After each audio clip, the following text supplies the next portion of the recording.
Hallelujah. Before we sit down, church, ngicela siphakamiseni izandla zethu sonke. Ulifanele Nkosi udumo nezibongo. Ungubaba ngempela. UThixo wethu asinayo umunye ngaphandle kwakho. Sibonga Baba egameni lika Jesu Kristu inkosi yethu ukuba usinikele ithuba elikhulu kangaka to come before you and to worship you. Siyabonga uNkulunkulu wethu, sicela udumo lonke likhuphuke lize kuwena. Siyakhumbula ukuthi uNkulunkulu ngempela osithandayo. Sibonga ukuthi usenzile asizenzanga thina. Usenze saba ngabantu bakho nezimvu zezidlelo lakho. Sibonga ukukhonza uNkulunkulu osazi kahle. Lethi iBhayibheli izwi lakho awudingi nomuntu obakuchazele ngathi. Wazi ngisho inamba yenwele zethu. Wazi imicabango yethu isele kude. Usenzela umusa silela ubuthongo. uNkulunkulu osithandayo. Siyazi ukuthi ma siphambi kwakho siphambi kwalo sithanda genuinely. uNkulunkulu wethu onamandla onke, we thank you, we praise you. Siyakucela Baba ukuthi udunyiswe ke. Inhloso yethu yokuhlangana la ngoba sizwe ukuthi ukhona wena. Otherwise Nkosi besingeke sibe khona kule ndawo. Kungenxa yakho nje. Siyazi ukuthi awu disappoint abantu mabeze kuwe uhlangana nabo. And babuyele emuva bengasafani nasekuqaleni. Thatha amalungelo onke ke nesibongo kweliphilayo igama lika Jesu umsindisi wethu. Amen. Ngicela simshayele uJesu izandla ezinkulu bafowethu and give him praise. Come on church, I know singenza okungcono ukunalokho for Jesus. Hallelujah. For the last time ngicela shayele uJesu izandla ezidlula ezomprofeti ezengelosi ezompostoli. Come on, let's give him glory. Blessed be the name of our Lord Jesus. Singathatha indawo ze church. Amen.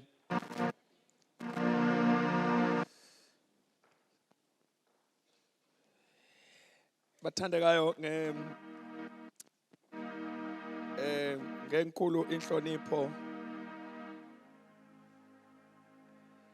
Ngenkulu inhlonipho siyathanda ukuba sihloniphe umoya ingcwele isithanda somphefumulo wethu. uNkulunkulu ophakathi kwethu. Isandla sakhe siyezwakala bazalwane. We feel his presence. Sikezwakala ukuthi inkosi sinathi. And nobukhona bukaNkulunkulu asibudoubt kule ndawo. Somebody say amen. Siyahlonipha kakhulu, siyazi ukuthi ibandla likaNkulunkulu lihamba nomoya ingcwele. Akusikhona nje ukuthi bathandekayo samba ngokuhlakanipha kwethu, but sisizo umoya ingcwele, especially ibandla lensuku zokugcina. Siyathi umoya ingcwele kuyi full control, sothi ulawula everything. So siyakuhlonipha ubukhona bakhe. Ngicela nje shaya izandla phezu kwamakhanda ethu and worship him.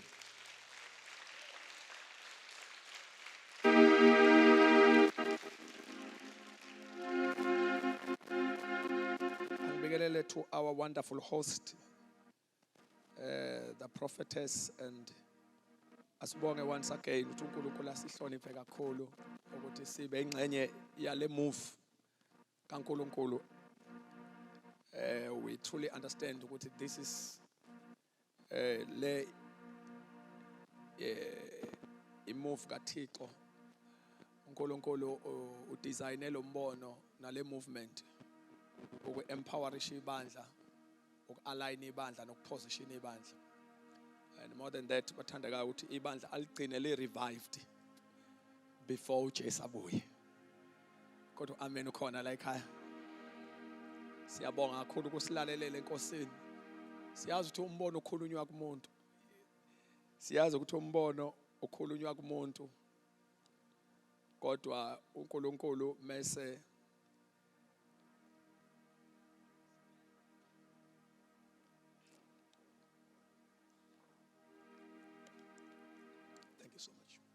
siyazi ukuthi uNkulunkulu umbono ukhuluma kumuntu. Kodwa usuke ungewona owakhe yedwa.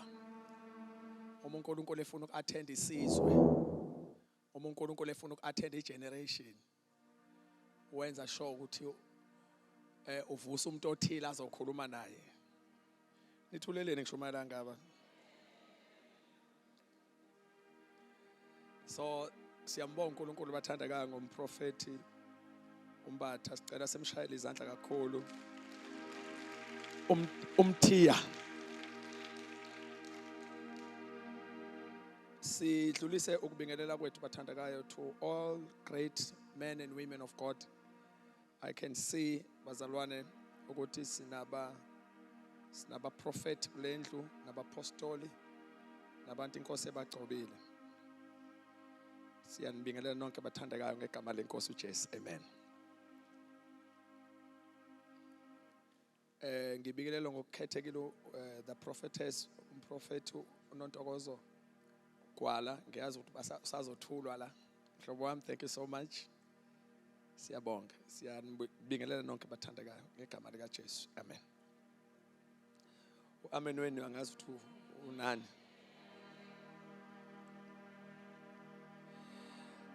Singakafundi izwi lenkosi, I will be very brief. Kade check la ngiyabona ukuthi inkonzo isazoqhubeka even after ukukhonza kwami. So nami ngizokhonza ke sesebadala thina sesikhonza sishiya amahandle ukuthi inkonzo ikwazi ukubambeka futhi. Ngabe sesenza yonke inkonzo ongena emva kwethe angabe sazi ukuthi kufanele aqale ebagcine. But ke sifuna ukusho lento bathandekayo ukuthi sisesikhathini iqiniso esika siliphike ukuthi inkosi isethembele isikhathi sokugcina. Inkosi isethembele isikhathi sokugcina. Siyiwayini lokugcina. Liseva ngasekugcineni. Abantu becabanga ukuthi hayi sekuyiwayini nje selimixwe namanzi. Kodwa kumanga loliphuzayo. Ngikhonze ibandleni right kodwa. Yeah, kumanga oliphuzayo aze ashinto ethi bonke abantu mabekhipha iwayini baqala ngelimnandi ekugcineni. Njalo baqala ngelimnandi mase uthi ekugcineni mase bekhipha nje selimixiwe. Bayazi ngoba kune 90% noma 95% we-audience yethu abantu besifazane. Siyazi ngale kitchen ukuthi makwenziwe seqiwe inamba yabantu besibalindele ukuthi kwenzakalani. Anti nayikhumbula le. Yeah, ubonke laba this last 15-20 people bajwayele ukuba trouble lawo bantu. Yeah, uthothi ayish sefana ishebo kuphuthunywe something manje izothelwa amanzanyana kuthiwa wanya. Badla abantu. Ngakho bahlonipha nje abantu besifazane. Ungambona edlula nje omunye ethi kanti uyobala amakhanda equeue.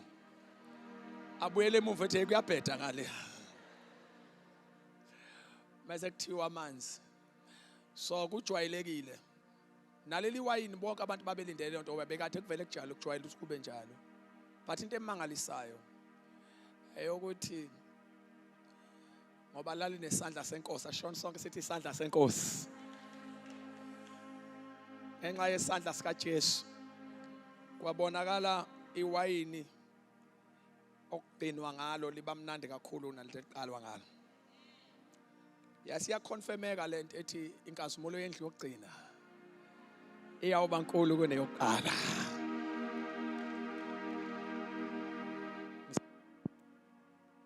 Kuphela msemthandazweni uthi uNkulunkulu asivula amehlo, igeneration yethu ayivula amehlo.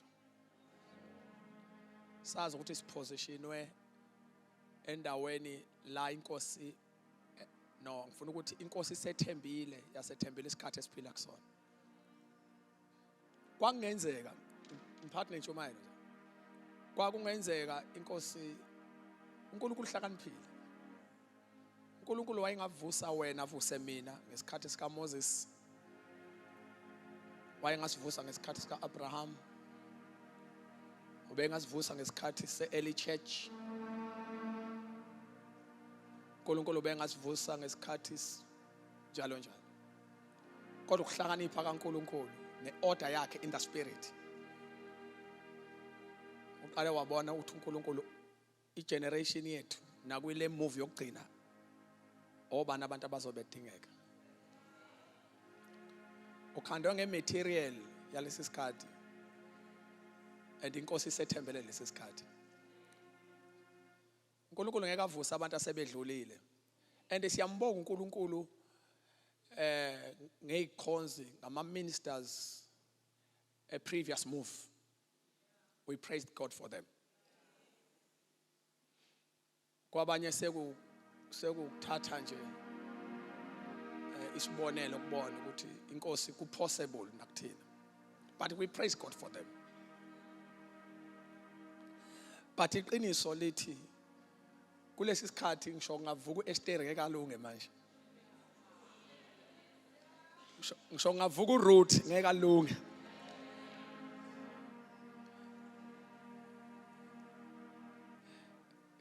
ngisho ngavuka uDeborah angiye kumameli ke, ngisho ngavuka umpostoli Paul the giant. Kuthiwa Paul come back, hamba uyoministerisha manje, engasho esangena nje ukuthi yabona le season akuyona yami. The systems, ama-systems, uNkulunkulu uyayiprepare i-generation, uyabapreparela abaprofeti bayo. Yazi ngiphathi nentshumayelo. uNkulunkulu uyabalungisa abantu abalungisela isikhathi.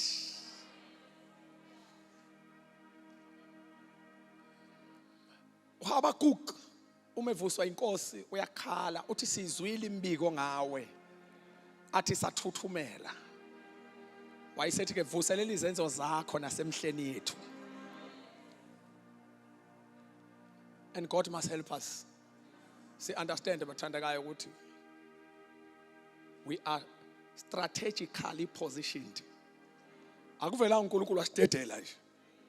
Uqale wabona uNkulunkulu isikhathi sidinga bani, wayesevusa thina. uNkulunkulu wayengafaka noma ubani esibelethweni. Hayithi lento is not about ibeletho. No, uNkulunkulu wayengarelease nombani. Thina singapheka ukuzalwa, sireleasiwe, sarelease amazulu. So we want to say, bathandeka, we praise God for such a wonderful move. Malibonge liphinde dunyise igama lenkosi. Namhlanje nginibingelele nonke kodwa bathandeka ngithi. Namhlanje ngifuna sikhulumeni ngezinto ezibalekile mhlambe ezu2. Mase siyathandazana. Ngijabulile uma umprofeti esasi welcome uthi uyithintile lento yokuthi hey sisebenza phansi kwepressure, ipressure iphe kwethu, lokho incindezi ingaphe kwethu. We are behind the clock. Yabona sisele ngokwesikhathi. Lokho kodwa akusenzi ukuthi sicindezele, kodwa kusenza ukuthi fanele sikhuphule ipace. Bathe ngesizulu fanele sinyusa ama-service. Ispeed sethu kuyo yonke into fanele sikhuphuke. In terms of prayer, in terms of whatsoever ke ngicela ungabali kwamanje. Kodwa ipace yethu fanele ukunyuka. Ngithi umuntu ogijima ngespeed esincane manje fanele ahambe ngo140. Tho uyena osele. Yeah. The high speed fanele impela sivali wash km. Because isikhathi sincane kodwa iprofeto eyilengayo ofanele zibe fulfilled zithanda ukuba ningi kunesikhathi. Ngathi ngikhonze ebandleni right, yes. Yeah, ngiyakuzwa nje njengoba ngishomayela. So lokho ke bathandeka kusho ukuthi uNkulunkulu fanele asilekelele sipresse amafutha. Yonke into uNkulunkulu uMoya Ingcwele ayenza manje iyashesha. Sathi uMoya Ingcwele ngasilekelela ke ukuthi nathi sihambe ngepace noma ngespeed sika Moya Ingcwele. Anganyusa ispeed sihambe kancane. Angathi hamba kancane sisigijima. We need to connect more than before. Abantu abazowina manje, abantu abazovula indlebe, uNkulunkulu akazokusebenza. uNkulunkulu akasebenzi manje ngeage, akasebenzi ngegender, ningalimala, akasebenzi ngama-titles, akasebenzi nge-status. uNkulunkulu usebenza nge-obedience ne-faith. Abantu abazoba relevant manje, abantu abazomlalela umoya engcwele, bamkholwe kule nto ayishoyo. So uNkulunkulu umoya engcwele akasilekelele. Ngicela sifunde izwi lenkosi encwadini kaLuke chapter number 2. Kunomprofeti oyi-1 lapha ngicela ukumcaphuna bese siyathandazana. We'll take from verses number 25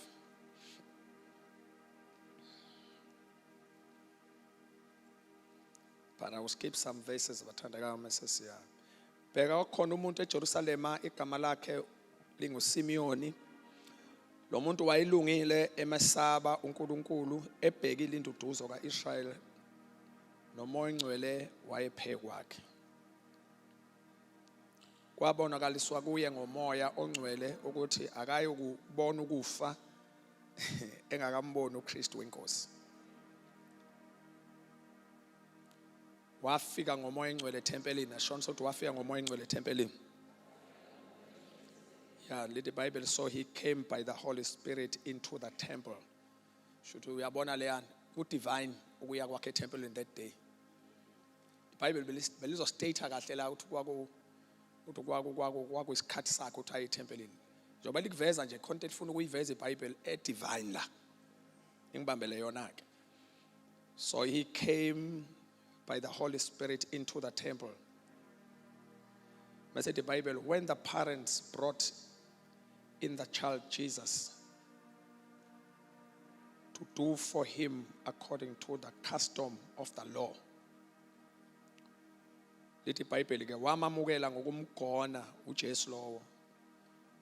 Emukelwa yilo mpristi owaya ngomoya etempelini. Wambonga uNkulunkulu wathi, salusumukisa ngokuthula inceku yakho somandla njengezwi lakho. Ngokuba amehlo ami abonile insindiso yakho, oyilungisele ebusweni babantu bonke, ukukhanya kokwambulela abezizwe, mase kuthiwa ke nenkazimulo yesizwe sakho uIsrayeli. Uyise nonina bamangala ngalokho okukhulunywa ngaye. Verses number 34, uSimiyoni wababusisa wathi kuMaria unina, bheka lo umiselwe ukuwa nokuvuka kwabaningi kuIsrayeli nesibonakaliso esiphikwayo. Yebo, inkemba iyakudabula nowakho umphefumulo ukuba kwambulwe izizindlo zezinhliziyo eziningi. Then there's something engathi ngena ngewindi lapha. In the same atmosphere, then iBhayibheli selizivezela something ekade ingabonakala. Kwakukhona nomprofetikazi uAna, indodakazi kaPenuel, owesizwe saka-Aseri, owayesekhulile kakhulu, obehlalile nendoda iminyaka eyisikhombisa, only 7 years, emva kobuntombi bakhe. Lithi iBhayibheli engumfelokazi wazi waba neminyaka engamashumi ayisishiyagalombili nane,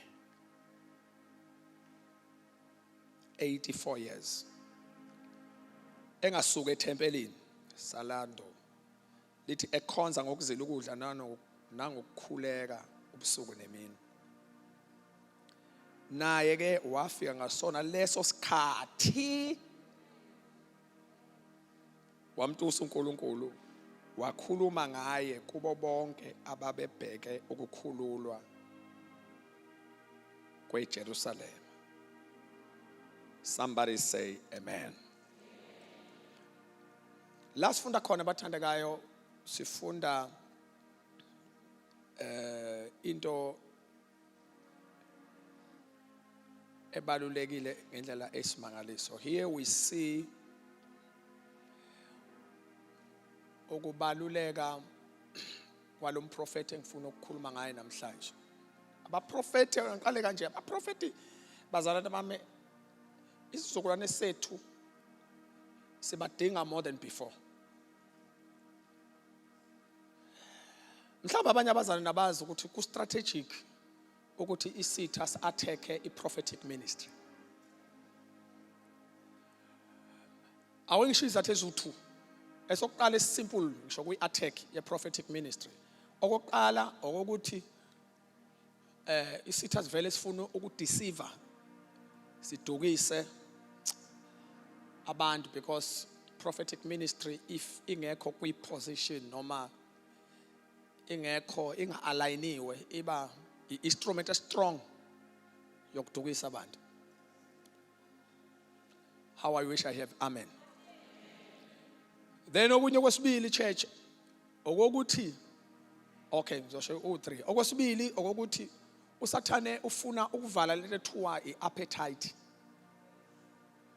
Asikiyeke lokho ka deceive masedlule khona. Ufuna ukuvala i-appetite enza abantu bavalekelwe inhliziyo when it comes to prophets.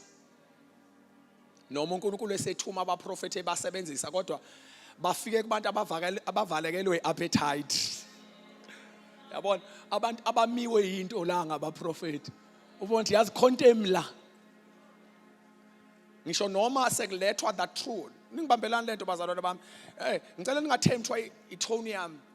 Ukuthi angimemeze, this thing is very important. Yeah, ngenze ukuthi mase simemeza shothi kobe okwazi mawuzi ivoice inyuka kobe sesiseleke 2 minutes standards. Yeah, itone izokutshela dog sekuyathandaza ke manje. Kodwa ngicela ningibambele lento because this is very important for you. Because there's someone I want to introduce. Khona abantu engifuna senze umthandazo nabo la. Yeah, uba ngithunywe nje bafowethu maningi ama spheres kodwa khona ikhona nje engilithunyiwe kwathi uhamba ungilungisele laba. Ingakho ngifuna ukuqala lapha abathandekayo.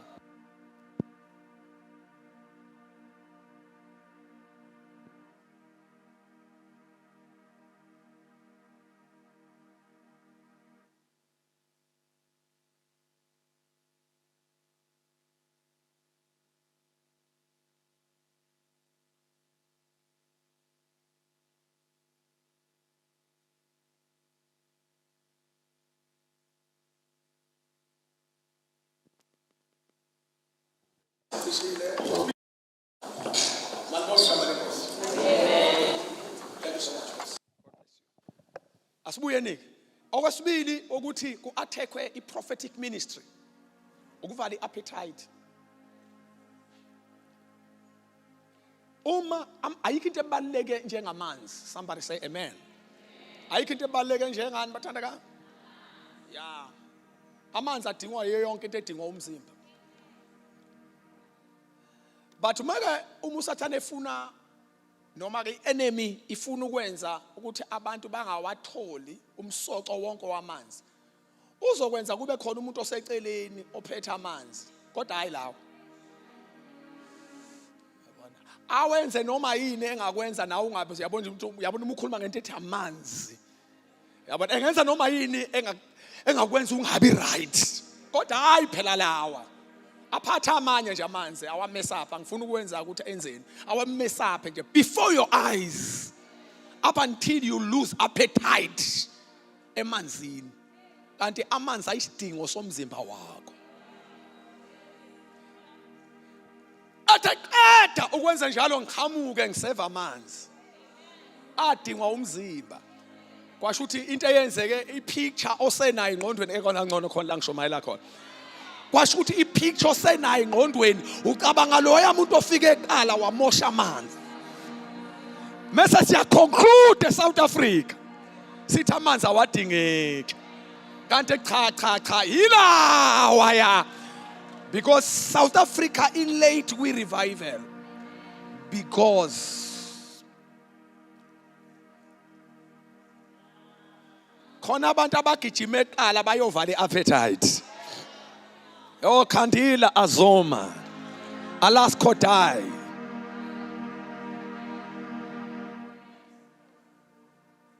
Khona izinto esingasayifuna ukuzizwa nje. Yabona, masaqala sayibona kuvele kuvuke something. So khona sidinga healing. Sidinga healing. Now ke uma ubekukuvala iappetite. Okwesithathu bekukuthi uma inkosi ivusa noma ikuvusa ikuvusele ofisini noma ikuvusela kwi gift of prophecy. Ubaleke ngazuthi uxoshwa ibhubesi. Ngoba you try to protect yourself. Ukuthi angikwazi ukintroducewa njengalento esishawe kangaka. Bafethu wonke umuntu ufuna ispace esisafe, uyangithi bazalwane. Wonke umuntu ufuna indawo esafe nje. Kusemvelweni yomuntu ukuthi umuntu wonke ufuna indawo esafe. Uma inkosi ingavusa ithi ngikunikeze a prophetic ministry uthi mana ke Jehova mana ke. Mana ke maningi ama ministries engangena kuona but not that one. Ngoba ngiyongena enhlambeni ngingakaqala nokuvula umlomo nje. As a result okhela azayo. Kwanda inqwaba yabantu aba disobedient. Running away from the calling. Lalela egameni lokuzama ukuyiprotecta nokuba safe ukuze abamukeleke.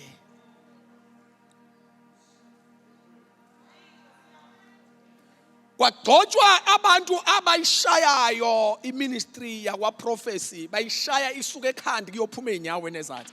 Futhi bangaletha solution emva kwalokho. Futhi bavela babhanqa ngebhande elilodwa.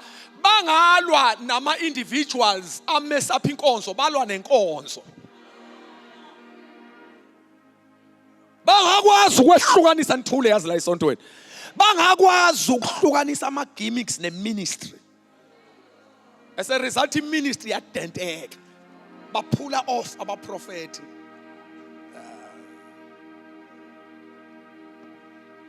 Bahenga ingubo zabo, bahenga ama effort. But better for me ngiphume ngumuntu ordinary. I will come ngikhonzele. Noma uyuza uthi yanyuka into athi hayileyo. Ngoba devil is fighting against the move of God. Kodwa ngizomemezele yazi namhlanje. Ukuthi bazalwane bami kuyi last move abantu abazolida imove yokugcina aba prophets. I'm here to announce abantu abazolida the last move of God are prophets. By the way, onke ama ministries, even the fivefold, uNkulunkulu uzoyifaka igcopho yokuthi ibe prophetic. We shall have prophetic evangelists, prophetic pastors, and prophetic apostles, prophetic.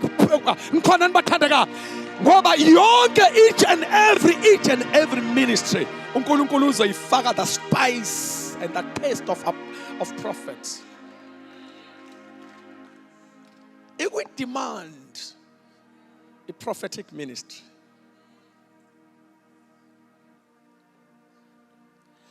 Okay ke. Ngathi uthi amen so kahle. Niyangizwa kodwa?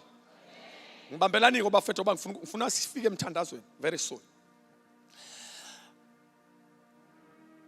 Ama levels, dimensions angathi ngizoyibiza njalo lento. Akwa prophecy are wide. Prophetic ministry is wide. And I want to tell you one thing, church. Kunabantu abangaba prophet bengazi ukuthi bangaba prophet. Ngoba isuke yavezwa prophetic ministry kwi stream esi1. Yabona kwazi ukuthi umuntu omprofeti. Yabona wonke umuntu makhuluma ngomprofeti khona ucabanga into eyi1. Oh God. But context ivezelwa iBhayibheli la. Ngifuna nibambe. Context ivezelwa iBhayibheli la. Ngoba iyona ngizocela ukuthi siyiphuthume. Izosilekelela. Aba propheti ama rank. Right? Ama rank aba propheti awalingani. Ayikho inkonzo elingana nenye emhlabeni bazalwane. Shone apostolic grace whatsoever kunama rank lapha. They are senior prophets kodwa nithule yazini. They are senior prophet with banama duties. Bazalwane ngisho priesthood. Bekukhona aba priest ne high priest. Angithi bazalwane. Bekube khona umpristi omkhulu, kube khona abapristi, kube khona amaLevi. Angithi? Yeah. Laba bantu laba bahlukaniswa izinkonzo inkosi ebanikeze bona. Okay, angithatha umpriest. A high priest benamandla okungena in the Holy of Holies. Ngisho kwi Old Testament, kwi tabernacle. Ubengena in the Holy of Holies. Levites abekhonza etempelini. Same applies, bazalwane, na kwi ministry yaba prophet. Ama levels aba prophet are not the same. There are ranks. There are senior prophets. Those people are holding an office. Ilaba bantu abangene kwi ministry yawa abakwi prophetic ministry ngokwe office.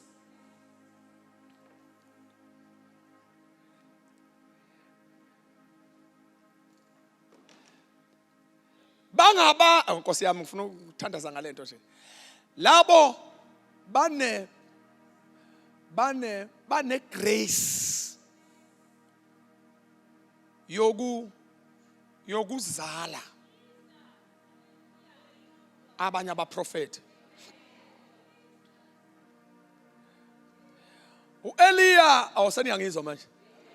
uEliya ulandelana noElisha eBethel eJericho. Little Bible around there, each and every city, in a group of prophets. Little Bible kwanga madodana abaprofeti noma bracket the students. But some say lama sons of prophets. I like that one. Kwanga sons of prophets there. Little Bible mayangena uEliya ehamba noElisha. They are prophets amzi sharp in the spirit. Ayiki seat obangenwa kuyo kodwa yasibazalwana. Agating the city nesiti begumi these sons of prophets. Ayiki tibingena ngaphakathi. Esangweni beguma laba prophet. Uthengena uElisha bathi manake, are you aware ukuthi lo omlandela uzosuswa kuwe very soon? But clear in the spirit, those people are relevant, but up to date. Ayikho into eyenzeka kwi-city bengayazi. Futhi akekho umuntu ongena kwi-city bengamskeni. Oh, how I wish I can pray. Wonke umuntu ongena edolobheni bamskena.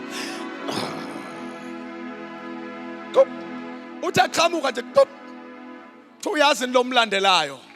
Bazalwane bami, asizukufa eThekwini, asizukufa, asizukuphela bathandekayo. Sihlale kodwa nikhona ayikho into ointroducewa isitha kuyisithi makukhona abaprofeti. Abaprofeti bazodisena. Somebody say hallelujah. Ayadabosana. Enye ingozi ukuthi sibe nabasondi. Kungena into iziphume esingayibonanga. Kukhona abantu afanele bayibone in the spirit. But next year, let us get ready. Because we see from east, kukhona omunye umoya strange ozofika. Kungakhulunywa ngomoya nje kusho kanti kuzo introduce someone ozofaka into engekho right. Lipositionwe ibandla liprepare.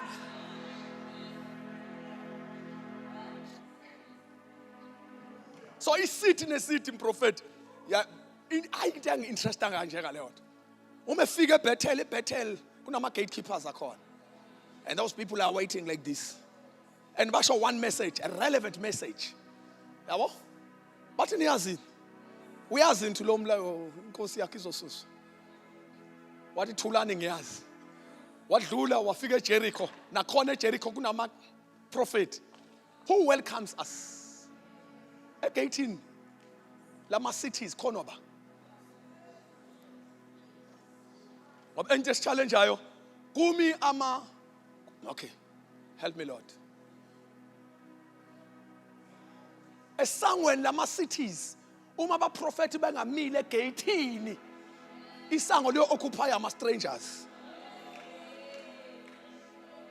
Uthothi indawo idominate where and ngicabanga usurvive kwabantwana bethu ke emva kwalokho. I'm pushing you, church. Uthi asiyeke nje manje kuba semakhaya kuba sesontweni kuba sebani asambe siyome emasangweni. Yeah, sime emasangweni. Lalela mathanda, there's just one man. I'm sengizothandaza njani bambani. There's just one man. Iyayi target. Lithi iBhayibheli uElisha.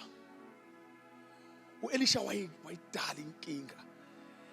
Lithi izwi lenkosi inkosi yamaSiriya noma yama-Aram yayithi mayiplana impi iplana ukuzohlasela uIsrael. Kusho ukuthi yena nje wayengesi-gatekeeper nje kuphela lama-cities, even the nation. Ayikho into ibiyenzeka esizweni ebiplanwa iplanwa against isizwe kukhona uElisha. Ubethatha imessage nje ubinjalo uthi hey prepare yourself king. Indaba hey konke planwayo iza nini next year ngalesi sikhathi. Yeah, inkosi yama-Aram iyahlela. Ihlela ukulwa impi against you. Yipi strategy osebenzisa izoqhama ne-strategy su-A no B no C. So sizokwenza njani pho ukuze sikwazi yenzana u-A no C no B no D. So that uma ifika lithi iBhayibheli yayithi mayifika impi yonke into kodwa nikhona nibathandekayo. Kwabuyelwa emuva kwathiwa khona umuntu oyispy la kodwa nikhonze ebandleni right. Kukhona umuntu ongathi uyispy kwaphakamiswa yedwa yazi isystem wathi man wathi hayi baba uzosuqeda usubulala akho spy la wathi ecampini esisweni sika Israel there's one man, his name is Elisha. That man uthi uNkulunkulu wakhe ukwazi ukutshela into ecatshangwa inkosi lele embhedeni wathi ayikho into soyiplana la ilunge engakabanjwa loya muntu. Oh kodwa nikhona nibathandekayo bathi ngiyathanda se-South Africa ukuthi uNkulunkulu akasivusa laba prophet azothi uSathane iSouth Africa ingeneke ngoba there are women. Somebody say hallelujah. There are great prophets in South Africa. Awukwazi South Africa uyingena noma sikanjani. But khona abantu abasharp baneso le-eagle. They can see 5 years. They babona far. Bakwazi ukubona 5 years to come. Mase be prepare abantu for the next coming 5 years. Bakwazi ukubona 3 years to come and prepare the church for the next 3 years. Bakwazi ukubona as far as next week, as far as next year, as far as next month. Yabona lento yokureacta izophela abaprofeti mabe positioniwe. Jalo sikhuphe izinto ngemumva. I wish I have amen in this house. Ahlale phansi ukuze ngivale. Sengizovala sithandazeni bese. Kuyazwakala kodwa kancane.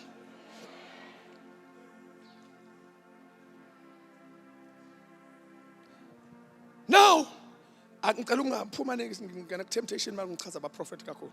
So ama rank ahlukahlukene bamba nje lokho. Ama rank ahlukahlukene, there are seniors, there are juniors, even in your family. Yeah. Amen. Yeah, because even in your house, lapha ekhaya we are not all equal. We are all human beings but not equal. Sonke singabantu kodwa silingane. There's a father, there's a mother, there's an elder brother, sisomdala, upartner ndawo nomncane. But sonke singabantwana bala ekhaya. Same applies nakhona bathandeka in the spirit. Ranks are very there. Unfortunately ngizosho into engathi izontricka kancane. Ama ranks sometimes awadalwa ukuthi ufike nini ensindisweni. Kuya ngokuthi izulu likubeke kuphi.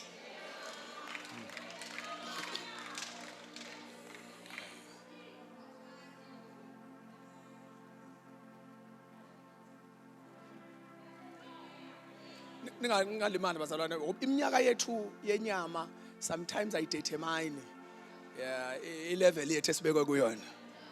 Kuyenzeka umuntu ube mdala kuyena 30 years kodwa uthola in the spirit inkosi imbeke. Hence we have pastors, we have prophets, we have apostles abancane nge-age kodwa abalida abantu abadala. kusho ukuthi lento ayikho la.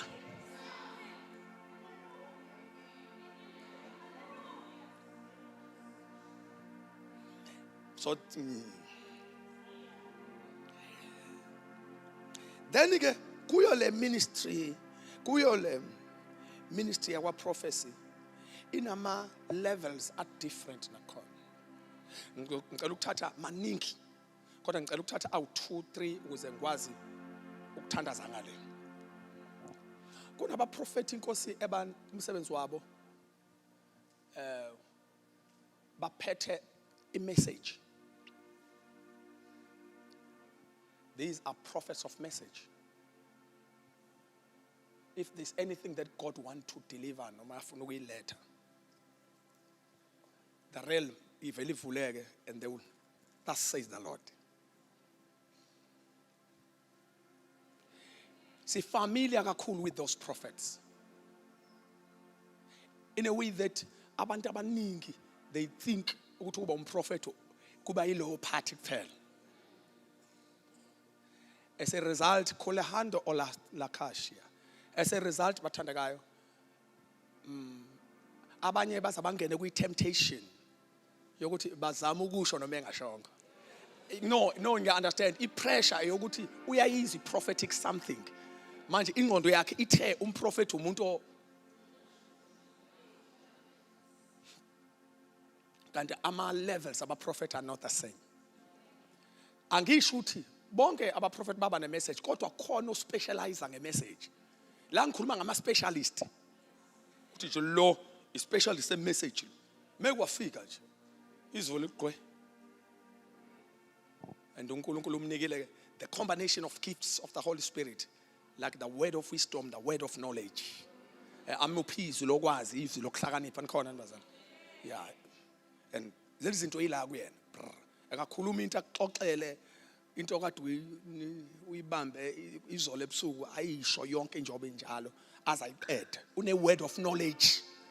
So meke wamaphambo kwakhe izulu livele livuleke and the Lord will begin to parabara. Those baningi kakhulu lapho. Then the second prophet, those prophets bane grace yokuthi uNkulunkulu maye ehlisa something phezu kwabo, they write down. We call them the writing prophets. I-diary yabo igcwele njengoba ngikhuluma nawe. uNkulunkulu i-visitation, uNkulunkulu mayibahambela, they write things down. But go and check ama-platforms ukuthi bayikhulume yonke lento egcwele kwi-diary abayitholi. So manje igcwele i-diary kodwa i-platform yokuyidlulisa. So uyabona, these are writing prophets. Labo bantu kufanele ba-specialize ngoba vele ama-platform abanawo ngoba vele akubona abantu bama-platform abacindezele umuntu. Laba bantu yibo ke laba kufanele ukuthi bande bandleni cishe yashaya kakhulukazi eAfrica eseSouth bayashoda abantu ababhalayo. So fanele bapublish incwadi ze message inkosi ebadrop emoyeni wabo. Message njoba silanje zigcwele emuva lapha. Oba umyalezo wakhe uhamba ngokubhala hayi ngokusho. I-platform ngeke ayithole vele. Ngisho ngazama kanje ethi bazalwane konke ngihlupha la ngaphakathi kodwa nje hey bazalwane sikhonza kabuhlungu asinikwe ithuba. Awuyena umuntu wethuba vele. Umuntu wokubhala. Muso uzoma phambi kokuthi bazalwane umoya ingcolo ubeke nansi imiyalezo. Ukuba Isaiah ayilotshwanga lento ngaba siyazi yonke. OZakhariya kuba babhalanga ngaba siyazi. Abanye abaprofeti abacashile abantu abanjengo Ezra. Yeah. uEzra wayo ngomunye wababhali. So umsebenzi wakhe wayezwe inkosini igrace yakhe yakwa prophetic yayila kusiba and right. I'm just praying. Ogcina kumprofeti ngishiya ngizongithenga ngizobabala bonke. Ogcina ke sobayeka lababanye. Ogcina kumprofeti yilo sifunda kaye. Lady Bible kwase kuvuka prophetic as. This is for the first time. To discover ukuthi kunomunye umprofeti ola. igama lakhe uAna.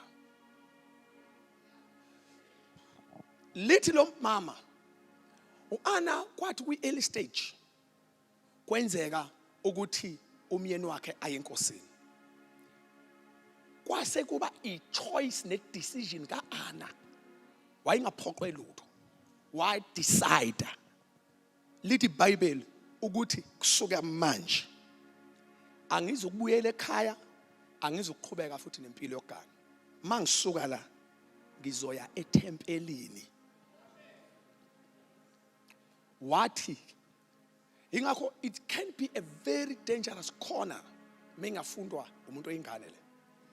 Because angayenza idoctrine kanti no, it was a decision of Ana. It's not a doctrine.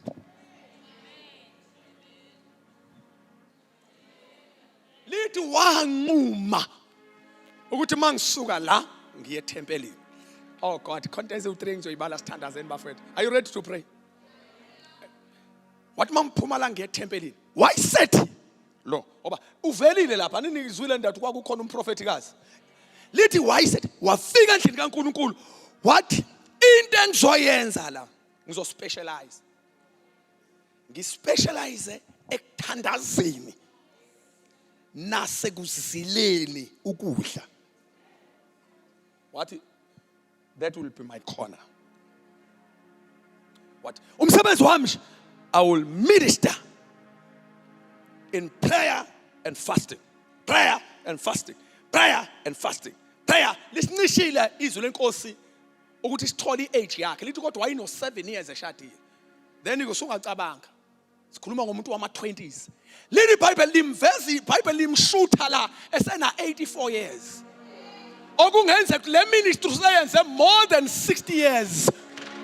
One ministry, a ministry of prayer, fasting, prayer, fasting, prayer, fasting, prayer, nothing else. We specialist.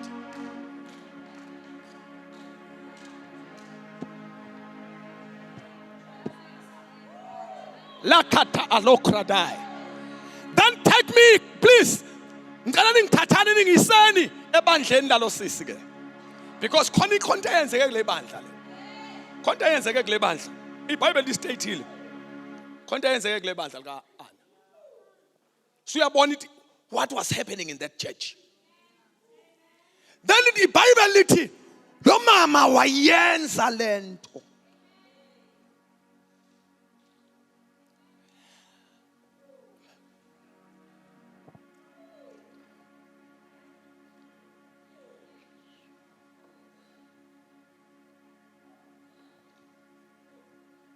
Number one, laba propheti bomthandazo. Hey, abekho abantu abayingozi nabamakiwe njengalowo bantu. Aba propheti bomthandazo. Umsebenzi wabo they control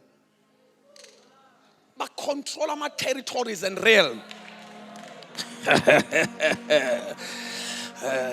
Behind the scene.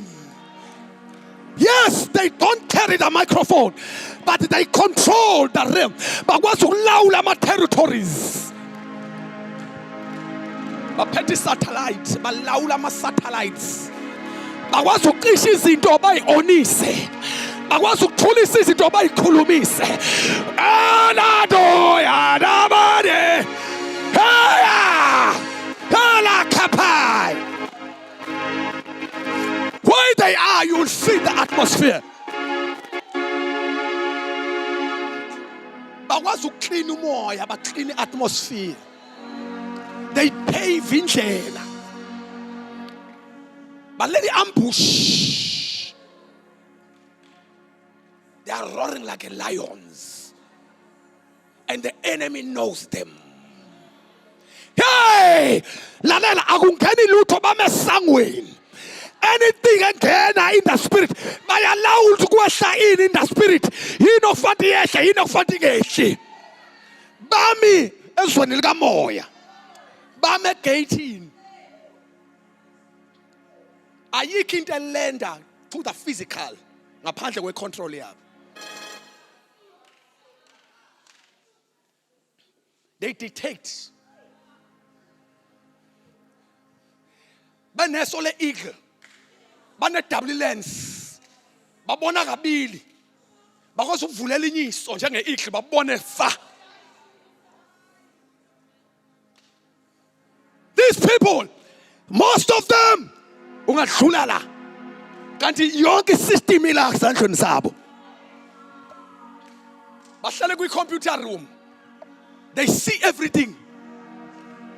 Hello basha. Abakho abantu niyazi nibathanda kathi itheku lonke kukhona la libukwa khona. Khona abantu abalibukwa bakwazi ukubona u-street sangala, babona i-street sangala. Kodwa nikhona nibathanda ka. Babona i-street sangala. Bakwazi kodwa nikhona nibazalwane bami.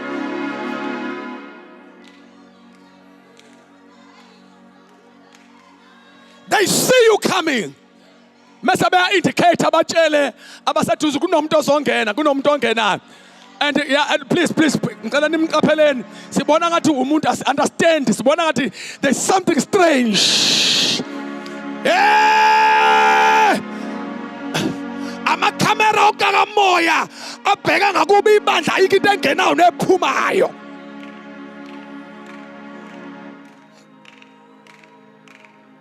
They can see the workers of devil before they even enter.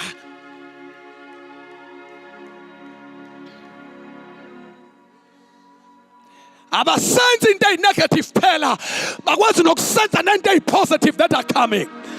Bamemezela imvula ingakani. Bathi bazalwane, get ready, the rain is coming. Ikhopho shut up. Bakwazi ukumemezela i-abundance before it comes. Bathi bazalwane kunani nisibindi. uNkulunkulu wethu is coming for the church. Hey! Hey! They make it a point. Over there is no devil in hell. Or what would disturb the move of God in the church?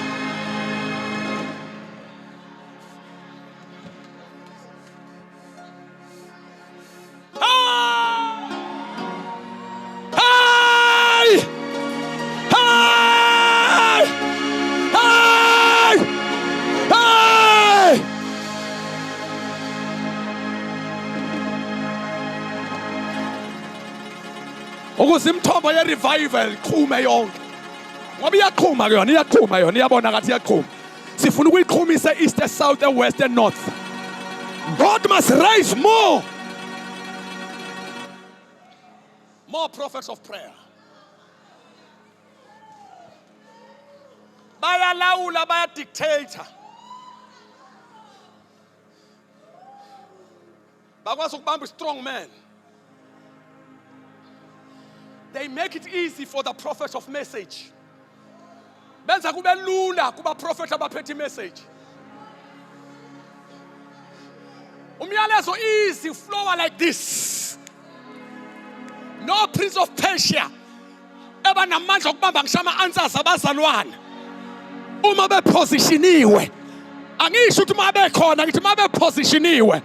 Why I'm saying this ngoba bakhona badinga uku-alignwa abapositionwe. Lalelani basana, asidingi ukuthi bazalwe bazelwe, asidingi ukuthi ba-introducewe, kodwa badinga ukupositionwa. Somebody say hallelujah. Somebody say yes Lord. Hula kadash shada alas kobe alas kadesha alaso. They make it easy. They make it easy. Because the atmosphere so they control you.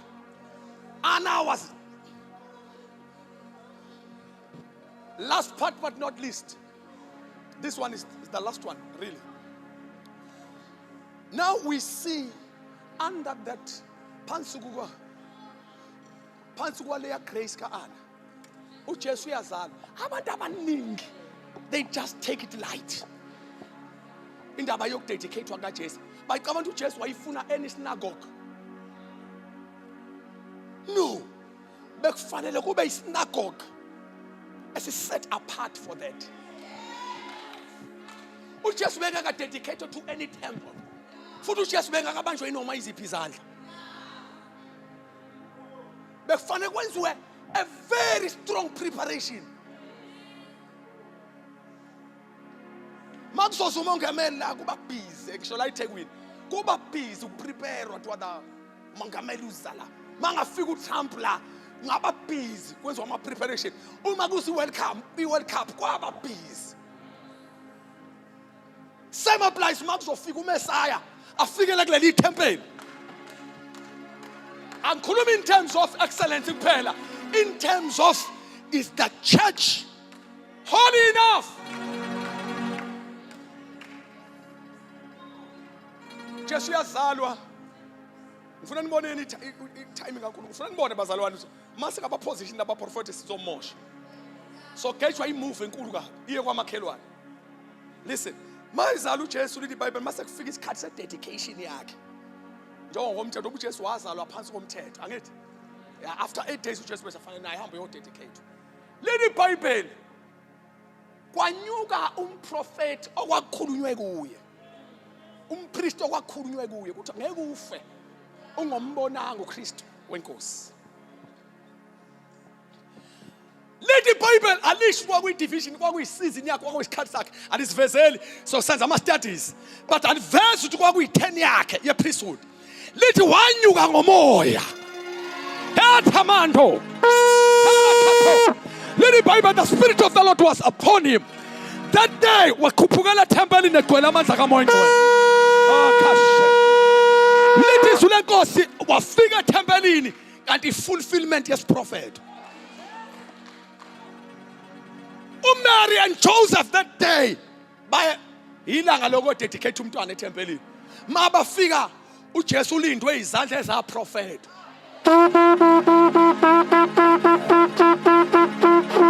Ngicela ukukhuluma bazalwane. Uma singenabo ana kunama fulfillment ay prophet esosgeja. Kodwa ngicela ukusho into positive. Uma sino ana asike prophet esakhulwa phezu kwakho. Asike ukuphumelela.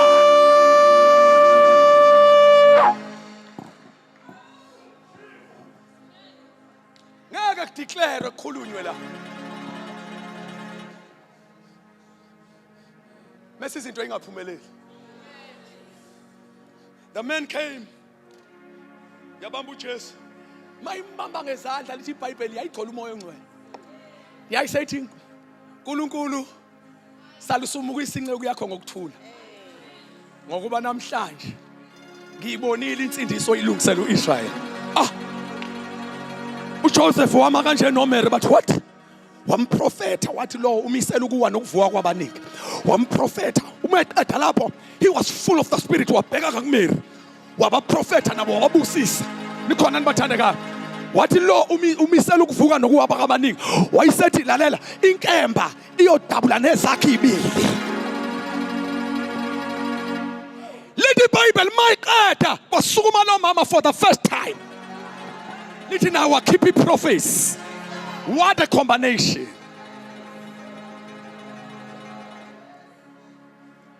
We need Annas or Anna behind the scene for the fulfillment. Uma sifuna ukubona yonke into ekhunywa ngerevival, we need or Anna. Kukhona abantu ofanele bayifukamele lento. Bahlale phezu kwayo. Bethi makube kuyithi Nkosi njengoba kwasho izwi lakho. Yebo abaprofeti bemessage bakhulume baprofete bathi Inkosi kunjalo kodwa baba kukhona okunye okwethembisi lokungaphekwa lokho esakubona manje. Liphakama ibandla spiritual, liphakama ibandla material. Lithi yebo Nkosi siyalibona liyanyuka kodwa kukhona izinto oyikhulumile esisayilindile namanje. Asime ngenyawo sithandaza.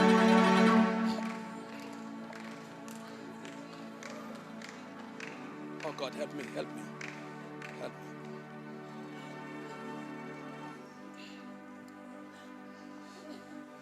Why I am here?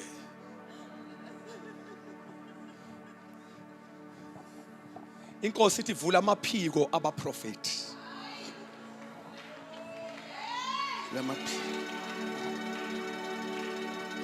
Thank you. I want us all to pray. Sizothi Lord give birth. Sicela usizalele o Anna in the house of the Lord. Amanye ama-points angisawabalanga ngenxa yexesha. Sifuna ukukhonza phansi kwezulu elivuliwe. Ngoba umsebenzi wabo kulivula izulu.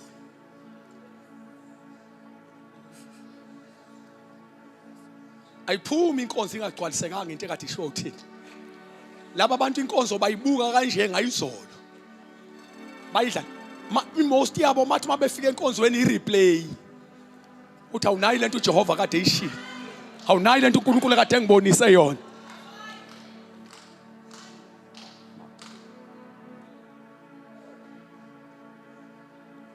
Alikho ikhona abavuma libe dark in the church. Umsebenzi wabo uhamba corner to corner and black. Bambe bekhanyisa amakhona amnyama. Bambe bekhanyisa amakhona amnyama. They are very sensitive. They can discern, they can smell. Because hokela ngishi breakthrough ingakafiki. But content nuka ikune perfume enuka kulendlu. Umnikazi wenkonzo uyeza. They make a prophetic sound even in the church. Benza umsindo prophetic even ngisho bethu inkosi yamuva. Abantu abazi ukuthi kunama ngake ngifundisa abafana bekeyboard ngabanga umsindo kakhulu uma inkosi sihamba hamba. You are playing very good. You are playing very good. Ningenza umsindo omningi kakhulu uma inkosi ihamba hamba ngoba kunemsindo prophetic. Kukhona umuntu owenza scream esokhelayo. Omunye ungamuza athi haya kanti kune meaning lithi iBhayibheli awukho umsindo ophumayo ongenayo meaning. Hey ha ubuzicilolo likhala khona lishoyo. Haya nabaya biko posita ilis kapotai alas kadaya toy bili bili bili bili bili bili bili bili bili bili bili aya no sene alas kadosha nabai vamos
Lord God.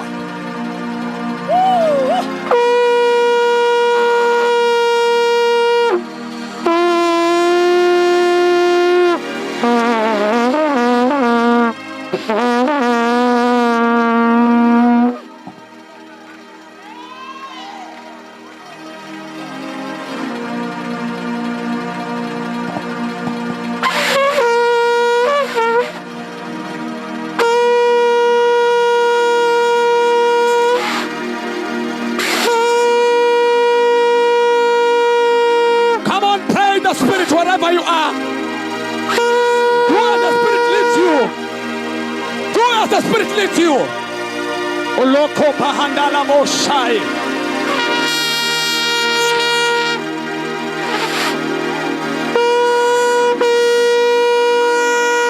Umuntu watulama abantu bazelwe. Batimu positionwa.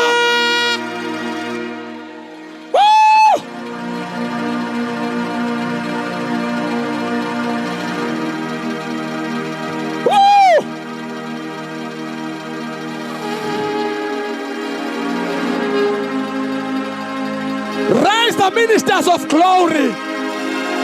Oh Lord, raise the ministers of glory. Oh Lord, raise the ministers of glory. Lord, raise inkosi zenkasimulo. Sibonile zesondo. Sibonile zabantu. People that are going to usher the glory. To usher the glory.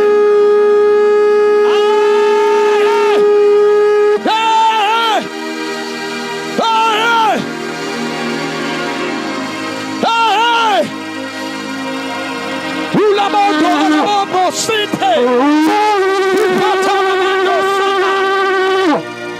Hililili.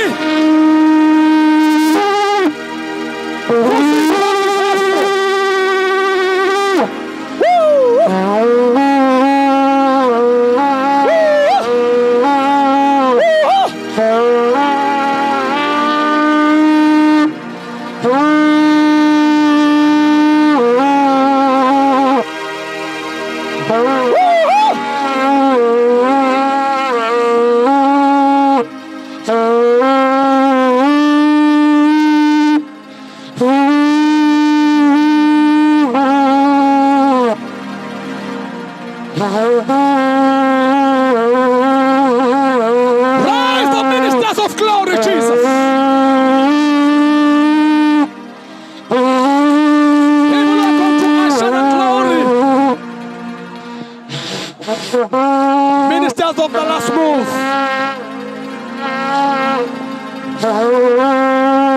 We have seen church members, but God raised the prophets. He has raised the army, an army.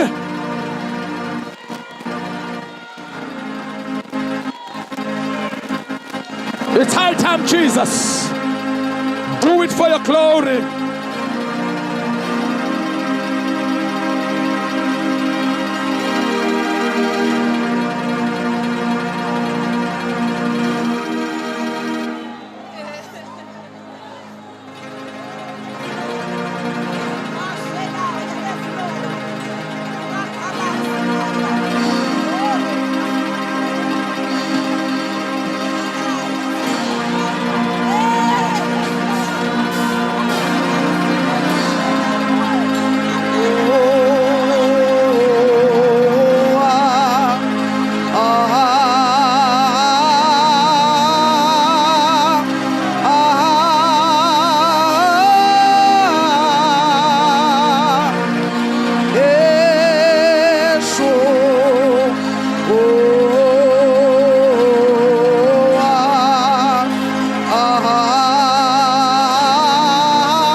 want us to come and give bazalwane in the presence of the Lord. If our ushers could please